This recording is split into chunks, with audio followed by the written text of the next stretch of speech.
अभी तक जो सीखे थे, सुनो स्टेप बाय स्टेप देखो, फिर इस पॉइंट को डिस्कस करेंगे। पॉइंट क्या करा, अभी तक क्या था, क्वाड्रेंट था, इसमें कोई पॉइंट लोकेट था, इसको तुम ओरिजिन से डिस्टेंस निकाल लिए थे, कोई दिक्कत हुआ नहीं हुआ। और यहाँ पे था डिस्टेंस फ्रॉम ओरिजिन, ये पॉइंट था x1 y1, कोई दिक्कत नहीं हुआ।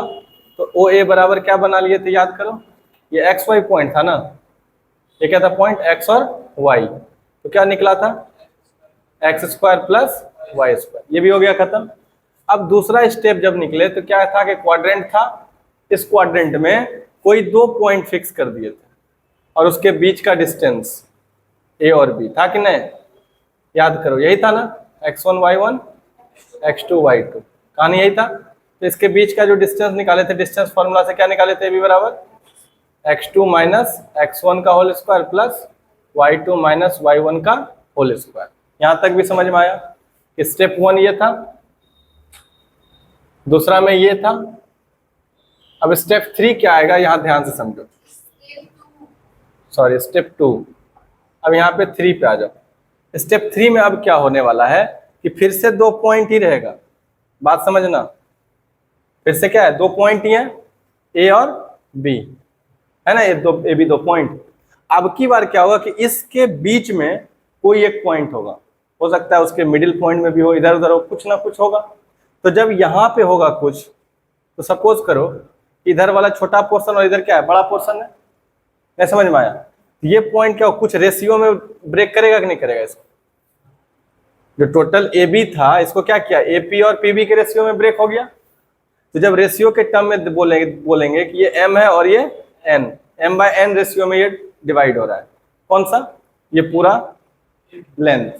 बात समझ में आया। रेशियो का कंसेप्ट क्या था, ये ना था, जैसे मान लो कि कोई एक पॉइंट लाइन है, पहले इसको समझ लो अच्छे से, ये a और b कोई दो पॉइंट है, इसका पॉइंट है x1 y1 और एक पॉइंट क्या है x2 और y2।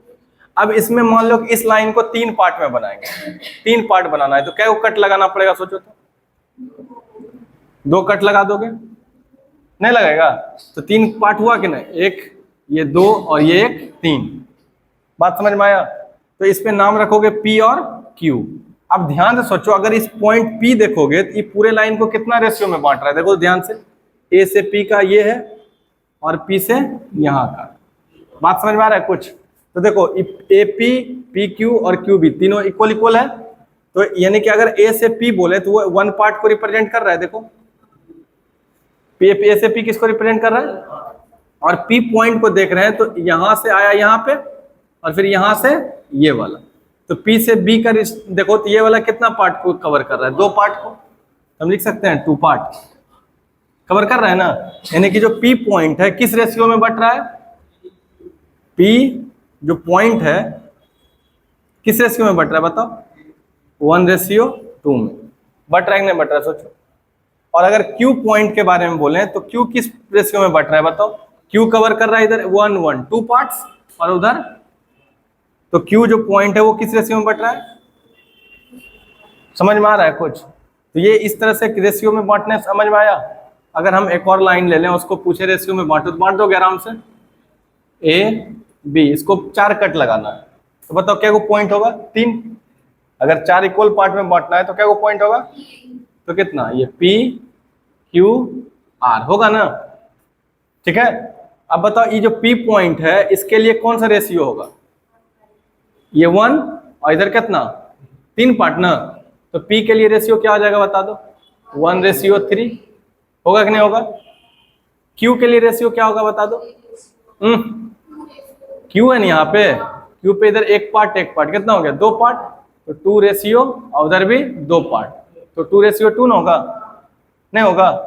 और R के लिए क्या होगा बता दो, R यहाँ पे है 1 2 3, R के लिए कितना पार्ट हुआ इधर, 3:1।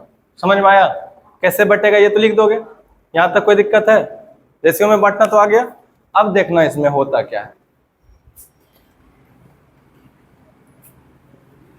अभी तक क्या तक, अब जो वो रेशियो में बांट रहा है ना, यहाँ पे जो रेशियो बांट रहा है, क्या बांट रहा है, M और N रेशियो में बांट रहा है। अब ये पॉइंट P कहीं भी हो सकता है A B के बीच में भी हो, इधर उधर कहीं भी हो, तो उसको हम जनरल टर्म में क्या बोल दिए कि ये कितना रेशियो बांट रहा है, M, और ये कितना रेशियो में, N। बांट दिए। तो क्या कहता है कि अगर हम कोई एक लाइन ले लें और उस पर दो पॉइंट को लोकेट कर दें ए और बी, और ये क्या है x1 और ये है y1, और b क्या है तुम्हारा x2 और y2, और इसको अगर कोई बीच में पॉइंट है p, कोई बीच में पॉइंट है p, तो डेफिनेटली एक ये पॉइंट पूरे साइड को कुछ रेशियो में बांटेगा। तो वो पॉइंट कौन सा होगा? क्वेश्चन बना सकते हैं नहीं बना सकता? सोचो क्या बोले, सुनो ध्यान से। एक लाइन है ए बी और उसका डिस्टेंस कैसे आएगा? तो इस दोनों पॉइंट से डिस्टेंस फॉर्मूला यूज कर लोगे। अब क्या करा है कि उसके बीच में कोई पॉइंट है P, तो उसका रेशियो क्या होगा वो निकाल सकते हैं। अगर P पॉइंट दे दे तुमको तो रेशियो निकाल सकते हो नहीं निकाल सकते? आराम से निकाल सकते हैं, कोई दिक्कत होगा? अगर हमको ठीक सिर्फ M और N रेशियो बता दे तो हम P पॉइंट भी बता सकते हैं। बात समझना, क्वेश्चन कैसे फ्रेम होगा। पहले एक लाइन ले लिया और तुमको P पॉइंट बता दिया, तो P पॉइंट बता दिया यानी कि X और Y बता दिया तुमको। P बताने का मतलब है X और Y पॉइंट बता दिया, तो तुमसे क्या पूछ लेगा रेशियो में? MN। बात समझ में आ रहा है? कुछ क्या बोल रहे हैं कि गिवन है, क्या गिवन है बताओ? P X Y क्या है तुम्हारा गिवन, तो देन तुमसे क्या पूछ लेगा? M रेशियो N पूछा जा सकता है, नहीं पूछा जा सकता है? और A और B हमेशा गिवन है तुम्हारा, समझ लो। आ रहा है समझ में? A और B दिया हुआ है। और एक दूसरा केस क्या बन सकता है, तुमको बता दे क्या कि जो P पॉइंट है वो M और N रेशियो में बटा हुआ है। P पॉइंट किस रेशियो में बटा हुआ है? M रेशियो N में बटा हुआ है। तो तुमको पॉइंट P क्या होगा? X Y निकालना है। समझ में आ रहा है? Then find M ratio N, और यहाँ पे क्या बोल दोगे? Then find PX Y। क्या ये बात समझ में आया? क्लियर हो गया? अब बात आता है कि निकलेगा कैसे, ये निकलेगा कैसे। तो इस यही चीज को अभी प्रूफ करेंगे कि हमको कैसे इसको निकालना है। अगर हम तुमको बताएं डायरेक्ट फार्मूला तो ऐसे लिखोगे, डायरेक्ट फार्मूला भी आ जाएगा। ये मान लो A और ये B, और ये क्या मानोगे? x1 y1 और ये कितना x2 y2 मान लिया, और यहाँ पे P पॉइंट मान लिया कितना में? M रेशियो N में। हमको क्या लिखना है बताना? P का पॉइंट। क्या लिखना है? P का पॉइंट। तो P का पॉइंट मान लो x और y। P का पॉइंट क्या मान लिया? तो x और y का मतलब ये हुआ कि पहला वाला x कोऑर्डिनेट और दूसरा वाला, तो x कोऑर्डिनेट लिखने के लिए क्या रूल्स है? देखो यहाँ पे मेरा डायग्राम देखना, x वाला को पकड़े, समझ रहे हो ना? यहां से देखो,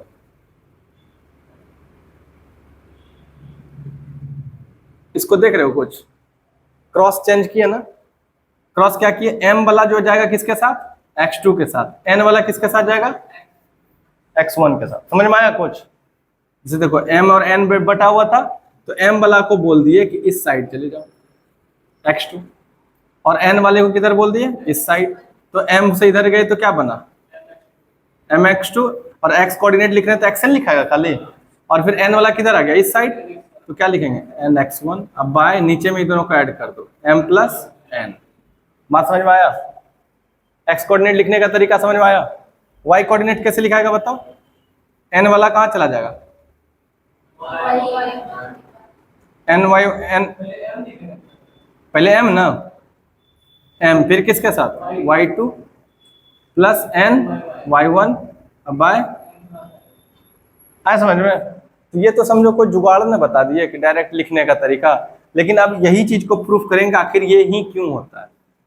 बात समझ में आया?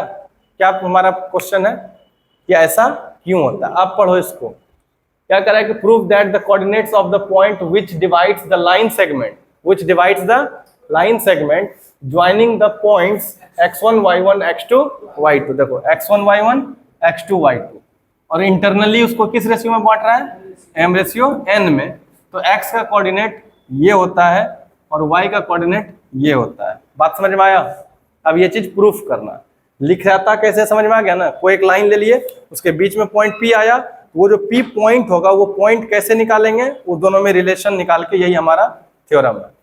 बात समझ में आया? तो थ्योरम लिखना कैसे ये तो याद हो गया ना? लिख पाओगे बिना देखे? प्रूफ तो अभी कर ही देंगे, बस ये लिखने आया कि नहीं आया बताओ? लिख दोगे सबको? एक बार मिटाते हैं, सिर्फ बताओ, उसके बाद फिर प्रूफ कराते हैं।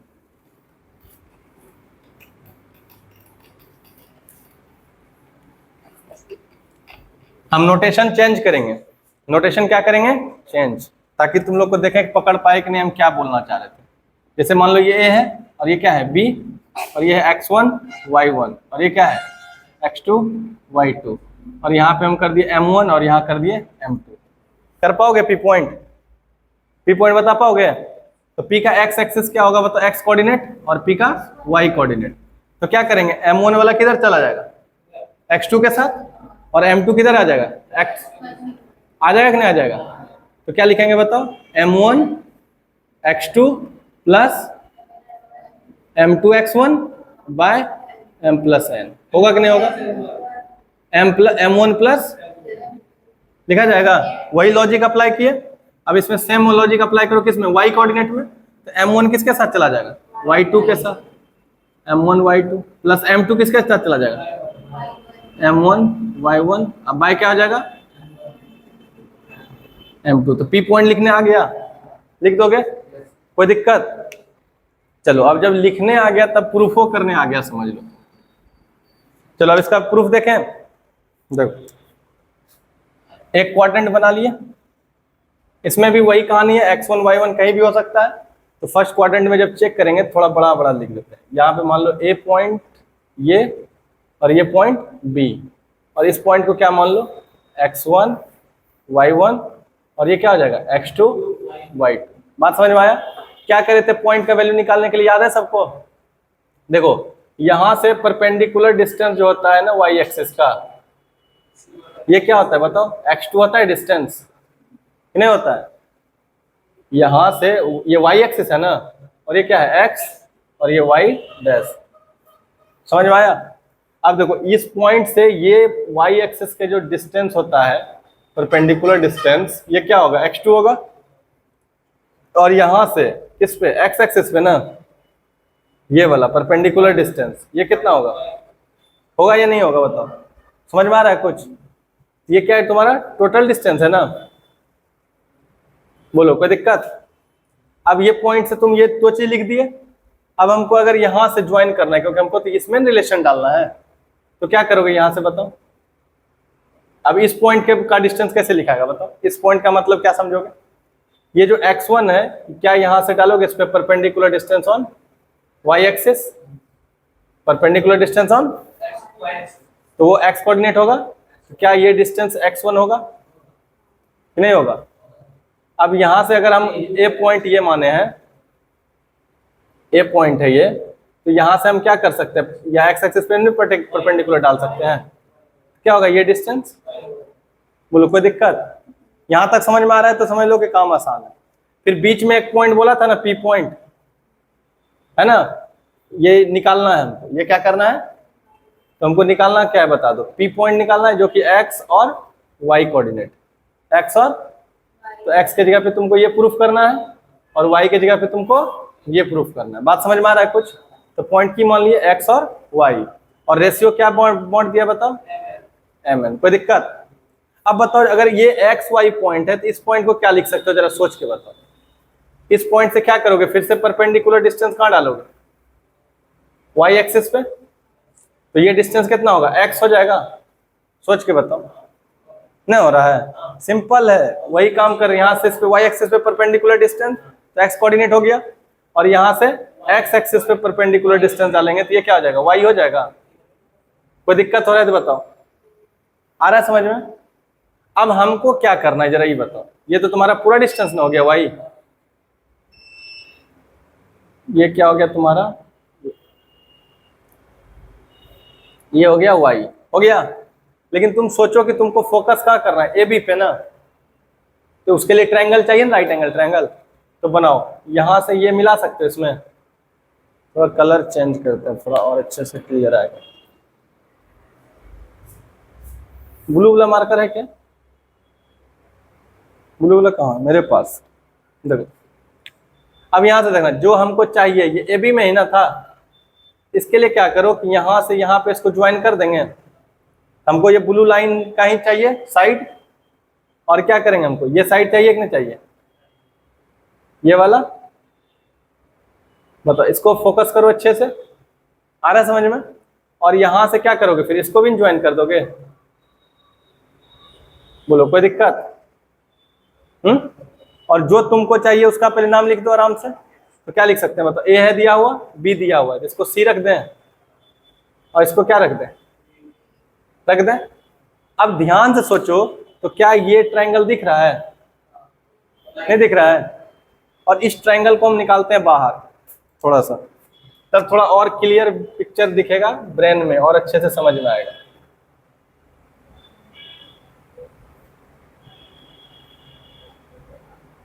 राइट एंगल कुछ बन रहा है ऐसा, देखो कुछ ऐसा ही फिगर है ना, ध्यान से देखो, ये वाला फिगर दिख रहा है?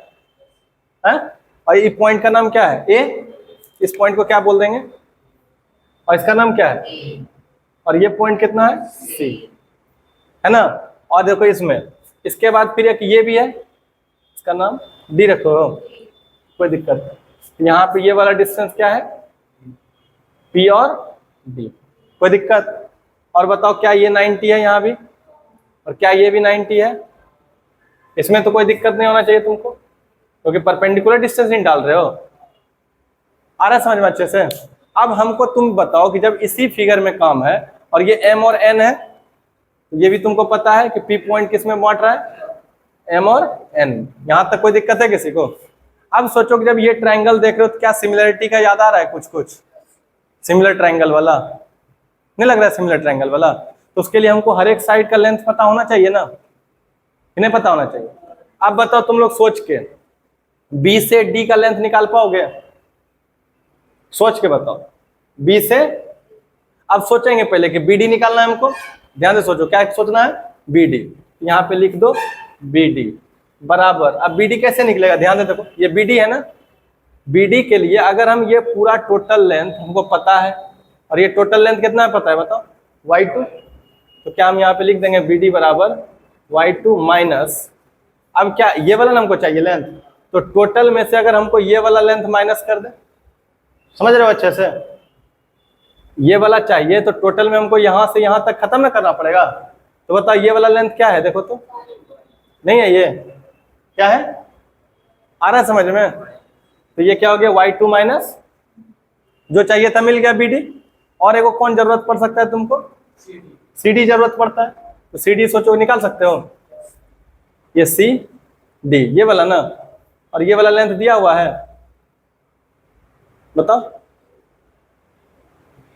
नहीं देखो, इसमें जब सिमिलैरिटी लगाओगे तो दिस बाय टोटल भी तो कर सकते हैं, नहीं कर सकते हैं, दिस बाय टोटल। फिर हाँ ये देखो, छोटा का बड़े के साथ, छोटा का बड़े के साथ, अगर सिमिलर, सिमिलर तो दिख रहा है, नहीं दिख रहा है, 90 90, और ये दोनों एंगल सेम होगा कि नहीं होगा, सोचो, ये दोनों एंगल सेम होगा, क्यों, क्योंकि ये दोनों लाइन क्या है, पैरेलल, तो करस्पॉन्डिंग एंगल से दोनों इक्वल, तो ए सिमिलरिटी से दोनों ट्रायंगल कॉन्ग्रुएंट हो गया। तो अगर हमको ये पता चल गया, अगर हमको टोटल वाला निकल जाए तो ज्यादा आसान है ना। तो टोटल वाला देखो क्या है, तुमको टोटल वाला पता है ना, है क्या, बी से सी का, बी से सी का कैसे निकलेगा बताओ, बी डी तो तुम निकाल लिया, बी डी निकाल लिया ना, कि टोटल में से क्या निकाल लिया, ये वाला डिस्टेंस। और अगर देखो ये निकाल लिए ना, यहाँ देखो ये निकाल लिए, अब हमको काम करना है, क्या निकालना है, बीसी निकालना है, क्या निकालना है, बीसी। तो हम बीसी कैसे निकालेंगे सोचो, बीसी कैसे निकालोगे, ये वाला हमको निकालना है, तो टोटल में से ये वाला घटा देंगे, तो ये यहां से यहां तक आ जाएगा, तो टोटल कितना है तुम्हारा y2, और माइनस क्या, ये वाला डिस्टेंस y1 है, ये वाला डिस्टेंस हाँ y1 ही है ना, ये है y1, ये y1, तो ये भी, तो क्या होगा y2 माइनस, नहीं समझ में आया, कोई दिक्कत तुमको समझ में आ रहा है। ये देखो ये वाला जो y1 था, तो यही ना पॉइंट था यहाँ से यहाँ तक, देखो इस कोऑर्डिनेट को जब देखोगे तो x1 यहाँ से यहाँ तक, ये x1, और यहाँ से ये तक क्या y1, ये y1 ही ना, ये y1 होगा, नहीं होगा, और हमको ये वाला चाहिए ही था, तो टोटल में से ये वाला घटा देंगे तो ये नहीं निकल जाएगा, बीसी निकला, कोई दिक्कत हो रहा है, आ रहा है समझ में। और इधर का रेशियो तो तुमको पते है। अब एक बच्चा कौन, ये वाला रेशियो एक्स एक्सिस वाला, तो ये बताओ पी से डी का लेंथ कितना होगा, सोच के बताओ, क्योंकि हमको पी से डी चाहिए और ए को कौन चाहिए, ए से सी। तो पी डी बराबर क्या होगा, सोच के बताओ, पहले सोचो। देखो पी डी ये है, ये कैसे निकलेगा, अगर हम यहां से लेकर के टोटल पता है, यहां से लेकर यहां तक टोटल पता है कि नहीं है, कितना x2, और ये x2 है, और अगर हम ये वाला ये हमको निकालना है, नहीं तो x है ना, ये वाला यहां से ये वाला डिस्टेंस ही ना x था, तो टोटल x2 में से क्या घटा दिए, तो ये मिल जाएगा x2 माइनस, बोलो यहां तक समझ में आया, नींद आ रहा है कि समझ में आ रहा है, नहीं आ रहा है, आगे बोलो। पीडी निकल गया ना, अब पीडी के बाद क्या निकलना है, एसी, बताओ एसी कितना होगा, एसी क्या होगा, देखो एसी है ना, ये वाला लेंथ चाहिए था हमको, यहां से यहां तक पता है x2 है, और यहां से यहां तक क्या है x1, ये पूरे में से ये वाला घट जाएगा, क्या होगा बताओ, x2 माइनस, यहां तक कोई दिक्कत है, अगर तुम ये कर लिए तो काम आसान। अब बताओ इस दो ट्रायंगल में क्या बोलेंगे, इन ट्रायंगल कौन सा बना, B C A, in triangle A B C होगा, तो क्या लिखेंगे, triangle B P D and triangle A B C, B P D छोटा वाला और बड़ा वाला कौन हो गया, ए बी सी हो गया। अब बताओ क्या होगा कि angle P equal to angle A होगा, छोटा वाला का P और इसका होगा, कैसे, कोरस्पॉन्डिंग एंगल से, क्योंकि यहाँ पे जो एक्स एक्सिस में पैरेलल ही ना डाल रहे थे, जब ग्राफ में जा रहा था तो क्या था, पैरेलल था। और दूसरा क्या हो जाएगा बताओ, एंगल D और एंगल C 90 डिग्री है, तो बाय ए सिमिलैरिटी हो सकता है, बाय ए सिमिलैरिटी रूल क्या हो जाएगा बताओ, वहां पे समझ में आया कि नहीं चीज जो लाए हैं, किसी को दिक्कत भी हुआ है यहाँ, अब बताओ, तो सिमिलैरिटी रूल से क्या हो जाएगा, ट्रायंगल ए बी सी बड़ा वाला इज सिमिलर टू ट्रायंगल छोटा वाला, तो बड़ा वाला में बताओ कौन है, बड़ा वाला ट्रायंगल में सी पे 90 है और छोटा वाला ट्रायंगल में डी पे, तो सी को कोरस्पॉन्ड कौन करेगा, डी, और बड़ा वाला में कोरस्पॉन्ड कर रहा है ए किसको, पी को, ए की जगह पे क्या आ जाएगा पी, बचा कौन बी, और बी दोनों में कॉमन है ना, हो गया, यहां तक कोई दिक्कत है। तो आप बताओ अगर दोनों ट्रायंगल सिमिलर हो गया तो क्या बताए थे कि एंगल भी इक्वल होता है और साइड का रेशियो क्या होता है,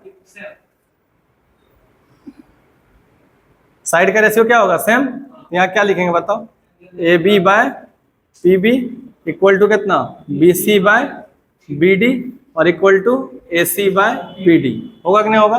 अब वैल्यू बताओ फटाफट, ए बी कितना होगा, सिमिलर हो जाता है तो बड़ा ये वाला हो जाता है ना रेशियो, तो बताओ कितना होगा ए बी है,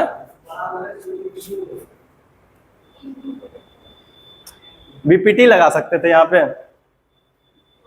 बीपीटी भी लगा सकते थे, तो बीपीटी कैसे लगता, ये दोनों पैरेलल है ना ट्रायंगल में, तो सिमिलर भी लगा दिए तो चलेगा, सिमिलर में भी दिस बाय दिस होता है, अगर बीपीटी लगाओगे तो क्या होगा बताओ, तो अगर बीपीटी ही लगाते हैं तो बताओ क्या होगा इन ट्रायंगल, इसमें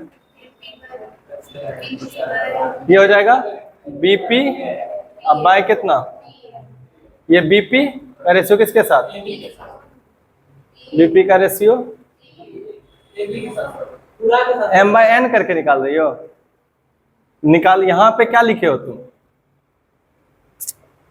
ये बीडी निकाले है ना, बीडी और बीसी भी निकला है, तो ये रेशियो लिखोगे,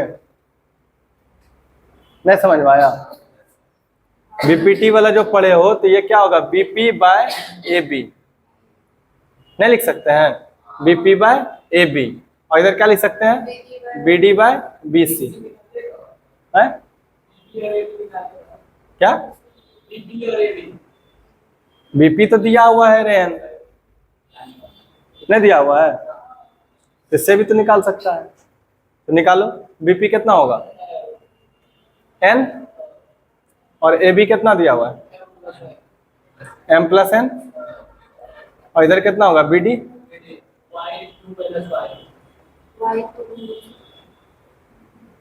इधर बी सी y2 माइनस होगा है? तो क्या होगा, क्रॉस मल्टीप्लाई कर सकते हो, इससे y का वैल्यू निकालो तो सॉल्व करके, y का वैल्यू यहाँ y1 y2 है ना, y का वैल्यू सॉल्व करो आएगा। चलो देखो, अगर हम यहां से सॉल्व करोगे तो क्या होगा, क्रॉस मल्टीप्लाई करोगे, क्या करोगे, क्रॉस मल्टीप्लाई, तो क्रॉस मल्टीप्लाई में क्या निकलेगा बताओ,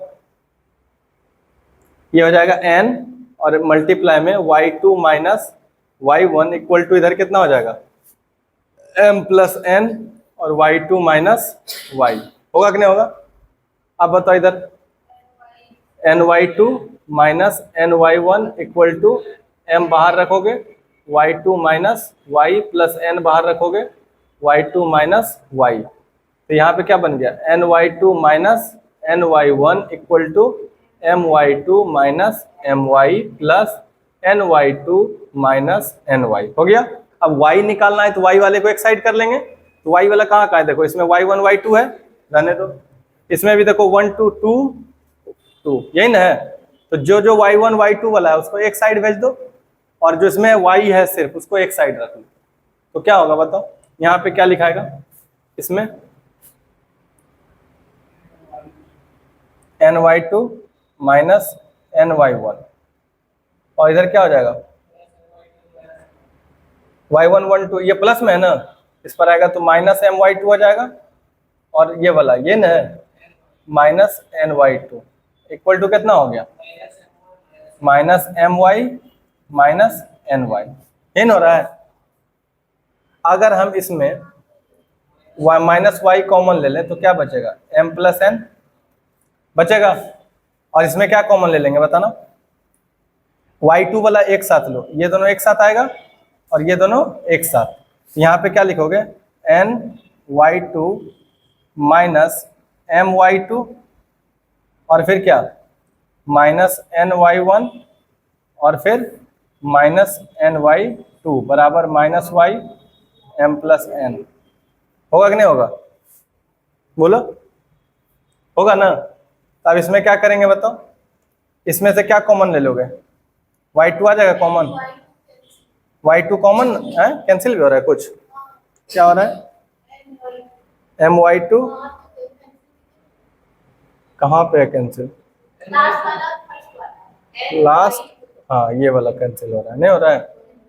अब इसमें क्या बच गया बताओ, माइनस माइनस कॉमन ले लेते हैं तो क्या बचेगा my2 प्लस ny1 और इक्वल टू इधर क्या बचा है minus y m plus n, ये नहीं बचा है, माइनस माइनस कट गया तो ये क्या बन गया, इंटू है तो डिवाइड में ना, my2 plus ny1 by m plus n equal to y, आया कि नहीं आया।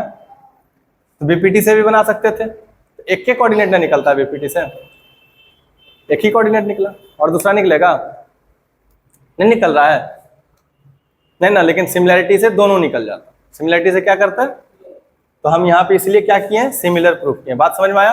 बीपीटी से क्या था, एक ही रेशियो निकालते हैं, बीपीटी में ये रिलेशन तो नहीं बता दिया था पीडी बाई एसी होगा, क्योंकि एक्स वाला आएगा तब ना एक्स वाला भी प्रूफ कर पाओगे, तो अगर बीपीटी लगाते हैं तो आधा ही प्रूफ होता ना। तो अभी जो अब ये सिमिलर किए, अब यहाँ से सॉल्व करें, देखना तीनों आएगा, वाई वाला तो समझ में आ गया है। अब चलो देखो ये समझ में आ गया,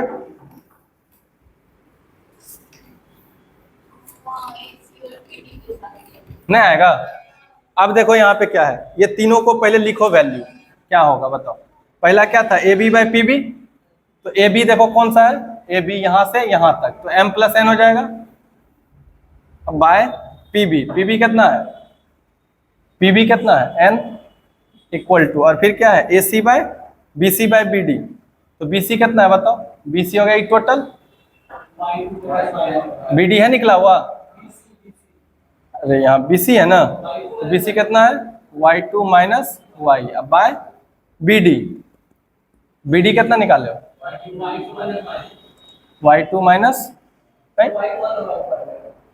y2 माइनस ये बी सी ना, और ऊपर में है y2 माइनस y1, और ये क्या है bd कितना है y2 माइनस y, और इक्वल टू फिर इधर कितना है ac by P D, ac कितना है x2 माइनस x1 और बाय PD कितना है x2 माइनस x। क्या ये बात समझ में आया कि सिमिलर करना क्यों जरूरी था? क्लियर। अब क्या करोगे देखो, एक बार इस कोऑर्डिनेट को इसके साथ ले लोगे तो x वाला कोऑर्डिनेट मिल जाएगा, और एक बार इसको फिर क्या ले लोगे, इसी के साथ ले लोगे रेशियो में, वो मिल जाएगा। बात समझ में आया? तो क्या y वाला भी जस्ट कर दिए हो, y वाला तो प्रूफ हो गया है, एक निकाल के खाली बता देते हैं किसका, x वाला का इसके साथ सेम है, खुद से भी कर सकते हो लेकिन कर देते हैं क्योंकि y वाला कोऑर्डिनेट तो मिल गया है। तो x वाला कोऑर्डिनेट के लिए क्या लिखोगे बताओ, यहाँ पे x2 minus x1 by x2 minus x equal to कितना, m plus n by n। n है, क्रॉस मल्टीप्लाई करो तो क्या हो जाएगा, n into x2 minus x1 equal to m plus n को मल्टीप्लाई करना है किसके साथ, x2 माइनस x के साथ। अब क्या होगा बताओ, n x2 minus n x1 by m बाहर कर लोगे, अब डायरेक्ट करके लिखें, m को कर दें पूरे से मल्टीप्लाई, तो क्या हो जाएगा बताओ, m x2 माइनस mx और plus n x2 minus nx। हो सकता है कुछ कैंसिल आउट भी हो रहा है क्या, अभी तक तो नहीं लग रहा है, हो रहा है, ये वाला नहीं हो रहा है कैंसिल, प्लस में एक बार इधर से करोगे तो कैंसिल हो जाएगा, कट गया ना। अब हम क्या करेंगे कि x वाले को इस साइड रखते हैं, LHS साइड जिसमें सिर्फ x है, क्योंकि x का कोऑर्डिनेट चाहिए हमको, तो x तो है नहीं यहाँ, इसको इस साइड भेज देंगे तो बताओ क्या होगा, प्लस में आ जाएगा nx1, और x वाला यहाँ है, ई पर आ जाएगा तो प्लस में आ जाएगा, और mx भी किस में है, माइनस में, ई पर आएगा तो प्लस में, तो इधर आ गया क्या, mx प्लस nx, और इधर कितना आ गया nx1, और इधर कितना है प्लस mx2, है कि नहीं है। और इसमें कॉमन x ले लेंगे तो क्या बच जाएगा, m plus n equal to, क्या इसको अरेंज कर लें ऐसे, mx2 प्लस, तो हैंस हम क्या बोल सकते हैं, x बराबर कितना हो जाएगा, ऊपर में mx2 plus nx1 by m plus n। क्या यही आया, इजी है, भारी भारी लग रहा है, बड़ी भारी लग रहा है, नींद आ रहा है, समझ में आया? तो यहां से समझ में आया कि सिमिलर करना क्यों जरूरी था, और बीपीटी से सिर्फ एक ही क्वाड्रेंट मिल रहा था ना हमको, लेकिन इसके लिए क्या करना पड़ता, एक और कंस्ट्रक्शन करना पड़ता बीपीटी लगाने के लिए। चलो, तो इसलिए हमको क्या लगाना पड़ा, सिमिलैरिटी का कॉन्सेप्ट। समझ में आया?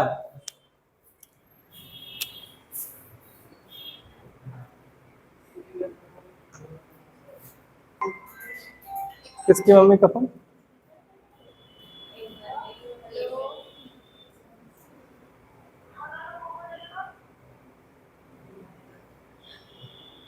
हेलो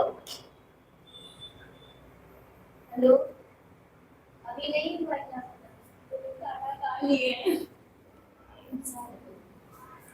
अरे बोल दो जो सच बात है, परसों एग्जाम।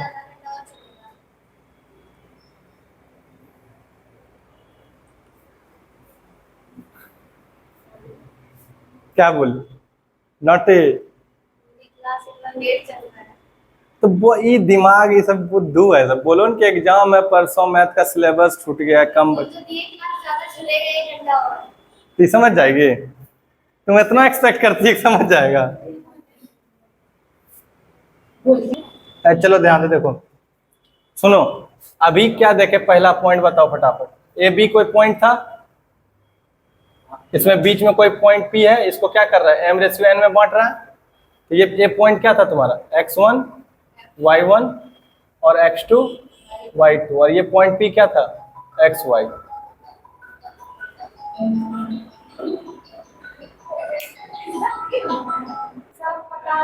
चलो देखो क्या था, x1 y1 और ये क्या है, x2 y2, यही ना था। अगर इसमें एक p पॉइंट है, m रेशियो n में बांट रहा है, इसको लिखने का टेक्निक बता दिए, कोई दिक्कत होगा इसमें? तो क्या बताओ, p पॉइंट जो लिखाएगा x y, वो क्या लिखाएगा बताओ, यहाँ पे ये जो लिख रहा है x के लिए ना, क्या रखोगे सिस्टम ऐसे ना, तो क्या हो जाएगा, याद हो गया ना, mx2 nx1 प्लस nx1 अब बाय कितना, m प्लस n, ये हो गया x का कोऑर्डिनेट, ठीक है। और दूसरा क्या हो जाएगा, my2 plus ny1 by m plus n।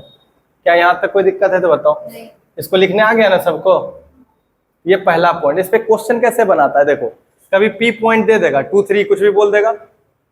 इस पे सोच के देखो क्या क्या क्वेश्चन बना सकता है, थोड़ा इमेजिन करो। ये 2 पॉइंट दे देगा, इसमें कोई एगो दे के एक्स वाई कुछ भी लिख दिया और ये सारा इंफॉर्मेशन दे दिया, तो क्या पुट करोगे तो नहीं निकल जाएगा। नहीं समझ में आ रहा है, कुछ आ रहा है समझ में कि गिवन बहुत सारी चीज दे देगा और एक चीज क्या कर देगा मिसिंग, इस पे अप्लाई करोगे तो बनेगा डायरेक्ट। अब इसमें केस सुनना, केस 1, अगर मान लो P is the mid point, P is the mid point of AB। P क्या है तुम्हारा मिड पॉइंट है AB का। अगर P तुम्हारा मिड पॉइंट है AB का तो इसका मतलब क्या बोल सकते हैं बताओ, कि दोनों का रेशियो सेम होगा। अरे मिड पॉइंट का मतलब क्या होता है, दोनों का रेशियो सेम होता है ना। बोलोगे अब कैसे होगा, क्यों दिक्कत है, यो प्रूफ कर दें। देखो AB बराबर कितना लिखोगे, AP प्लस PB, यही होता है। और तुमको क्या चाहिए रेशियो बताओ, AP बाय PB का। अब AP क्या बताए, AP किसके बराबर है बताओ, ये मिड पॉइंट है तो AP इक्वल टू PB होगा कि नहीं होगा, पहले ही बताओ। मिड पॉइंट है तो AP बराबर PB, और तुमको रेशियो क्या चाहिए AP बाय PB, यही ना हम बोले हैं 1:1 होता है। तो आप बताओ AP के जगह पे क्या PB लिख सकते हो, इक्वल है तो PB बाय PB कट गया तो क्या आया 1/1, तो रेशियो क्या निकला AP रेशियो PB, क्या निकला बताओ 1:1 निकला कि नहीं निकला। यानी कि P अगर मिड पॉइंट है तो क्या हम बोल सकते हैं कि M और N का जो रेशियो होता है 1:1 होता है, कोई दिक्कत इसमें। देन तो क्या हो जाएगा बताओ, P पॉइंट क्या निकलेगा, P क्या है हमारा XY है।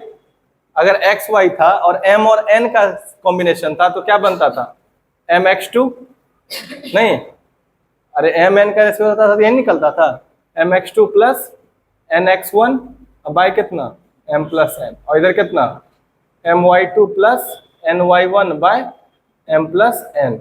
अब हमको क्या करना पड़ेगा, चूंकि रेशियो सेम हो गया 1:1 है, M और N की जगह पे 1 रख सकते हैं, तो रख दो तो क्या होता है 1 into X2 plus 1 into X1 by 1 plus 1, और इधर कितना आ जाएगा 1 into Y2 plus 1 into Y1 by 1 plus 1। कोई दिक्कत है, तो 1 इंटू X2 कितना हो गया X2 प्लस X1 बाय 2, और इधर Y2 प्लस Y1 बाय 2, यानी कि फॉर्मूला क्या बन गया X1 प्लस X2 बाय 2 और Y1 प्लस Y2 बाय 2।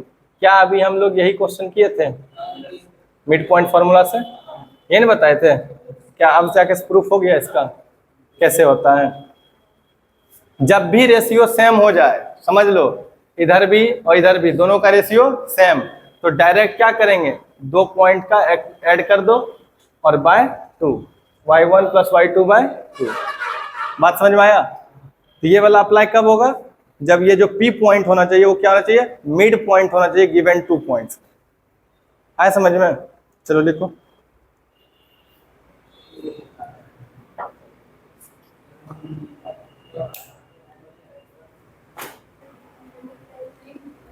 सुनो, एक लाइन था, लग रहा है ना कि एक ही लाइन को बार बार क्यों लिख रहे हैं, ये याद हो जाएगा तुमको ऐसा कि फिर भूलोगे नहीं। यहाँ पे देखो क्या था M और N का रेशियो था, और X1 Y1, फिर क्या था X2 Y2। अगर हम P पॉइंट को XY के टर्म में समझें तो एक बात ये बताओ कि M रेशियो N जो है, क्या तुम इसको M बाय N रेशियो 1 भी लिख सकते हैं कि नहीं लिख सकते, ये बताओ। यहाँ देखो जो समझा रहे हैं, जैसे M रेशियो N है ना, क्या तुम इसको ऐसे लिख सकते हैं कि नहीं लिख सकते, पहले हमको ये बताओ। क्या बात सेम है या अलग अलग, सेम है ना, क्या नहीं, P मिड पॉइंट रेशियो में है ना, M रेशियो N है, तो M रेशियो N को कैसे लिख सकते हो। और अगर मिड पॉइंट है तो क्लियर कट, और मिड पॉइंट कहीं केस में अगर लेके चलो तो M equal M by N को क्या लिख सकते हो M equal to N, M equal to N है, मिड पॉइंट है तो M और N क्या होगा बराबर, तो क्या हम इसको लिख सकते हैं M by N equal to 1। देखो हम क्या बोल रहे थे कि जैसे M रेशियो N दिया हुआ रहता है हम क्या बोले कि m रेशियो n को ही तुम ऐसे भी रिप्रेजेंट कर सकते हो, m/n रेशियो 1। समझ में आया? देखो सेम चीज है कि अलग अलग है? ध्यान से देखो, n नीचे ला दिए, हो गया ना m रेशियो n। क्लियर? अब बताओ कि अगर हम p xy लिखने में तुमको कोई दिक्कत नहीं है, mx2 प्लस nx1 बाय कितना m प्लस n, और फिर क्या my2 plus ny1 by m plus n। ये कुछ कुछ बुक्स में ऐसा करता है, इस पे भी कभी कभी क्वेश्चंस बनेगा, इसलिए समझा रहे हैं। क्या हम इसी बात को, अगर वो m रेशियो n रिप्रेजेंट करता है, अगर ये दोनों सेम बात है, तो हम बोल सकते हैं कि m/n को अगर लेट एज्यूम कर दिए लेमडा, वेर क्या बोल दिए m/n को लेमडा, m/n को क्या बोल दिए, तो हम क्या यहाँ पे ऐसा लिख सकते हो लेमडा रेशियो 1? नहीं समझा? m रेशियो n को क्या लिखे थे, m/n लिखे थे ना, और m/n को हम क्या मान दिए लेमडा, इसका नाम है लेमडा मैथ्स में। तो m/n को अगर लेमडा माने तो लेमडा रेशियो 1 भी हो सकता है कि नहीं हो सकता? हो सकता है। क्या हम इसका वैल्यू पुट कर सकते हैं? किससे?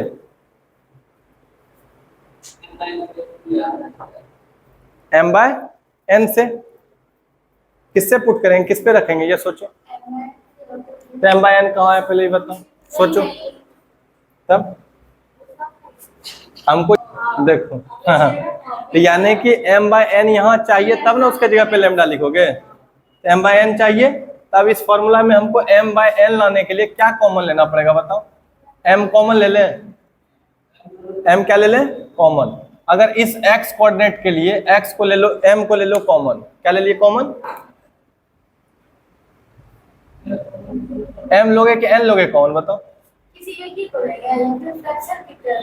फ्रैक्शन के टर्म में कैसे आएगा ये सोच के बताओ। m/n ना चाहिए, तो ये सिंपल बताएं, दोनों साइड n से डिवाइड कर। नहीं समझा? m/n पुराना है ना, ऊपर नीचे किससे कर दो, n से डिवाइड, तो क्या हो जाएगा बताओ, mx2 प्लस nx1 बाय कितना n से ही क्यों किए, क्योंकि m/n चाहिए ना हमको, और इधर कितना हो जाएगा m plus n by n, और y कोऑर्डिनेट में भी क्या करोगे my2 plus ny1 bye n, और इधर भी m plus n by n। क्या यहाँ तक बात समझ में आया? अब बताओ क्या करेंगे, n सेपरेट कर देंगे ना, तो सेपरेट करोगे तो क्या होगा बताओ, m/n x2 plus n/n x1 bye m/n plus n/n। क्या ये सेपरेट करने आया? इसमें भी कोई कंफ्यूजन है? अलग अलग कर दो। यहाँ पे क्या बचा, m/n y2 plus n/n y1 bye m/n plus n/n। बोलो यहाँ तक कोई दिक्कत? क्या ये कट गया, कटा कि नहीं कटा? यहाँ पे कटा, तो क्या बचा बताओ, बचा m/n x2 प्लस बाय कितना m/n प्लस 1, यही ना, और इधर कितना बचेगा, इधर m/n y2 plus y1 bye कितना m/n प्लस 1, यही ना है। अब इसको एक्सचेंज कर दो, m/n को क्या बोल दोगे लेमडा, तो क्या बोल सकते हैं इसको lambda x2 plus x1 bye बोल सकते हैं, और ये क्या हो जाएगा प्लस, चल सकता है। तो कुछ बुक देखोगे ना इस नोटेशन से भी क्वेश्चन को लगाता है, जैसे ये वाला यूज है ना फॉर्मूला, यही ना सेम चीज ये है, तो कुछ इसको इस तरह से मान के बनाता है, m के जगह पे n से, m n के जगह पे m से, तो तुम्हारा यहाँ पे फिर इसको भी पलटना पड़ता, यहाँ n/1 करके 1 बाय लेमडा पुट करना पड़ता वहां। नहीं समझ में आया? समझ में आया? कुछ भी कर सकते, यहाँ तक क्लियर है? और कोई डाउट है तो चलो देखो, सेम क्वेश्चन है, ए और बी पॉइंट है, ए कितना है बताना 6 और 3, बी कितना है -4,5 और कोई पॉइंट है P, कोई पॉइंट है P नहीं पता है, लेकिन रेशियो कितना दिया हुआ है 4:3। इसको जनरल टर्म से पहले तोड़ दें, बताओ क्या होगा। P पॉइंट क्या होता है, एक्स वाई ना। तो चलो पहले बताओ P एक्स वाई बराबर कितना हो जाएगा बताओ। इसको mn में तोड़ दें, ये होता है mn, m और n, ये कितना दिया हुआ है 3:4। और ये पॉइंट को मान लो x1 y1 और ये पॉइंट क्या है x2 y2। हो गया क्लियर। अब बताओ तो px क्या होता है m x2 plus n x1 by m plus n, और इधर कितना हो जाएगा m y2 plus n y1 by m plus n। हो गया कंप्लीट। अब बताओ क्या होगा,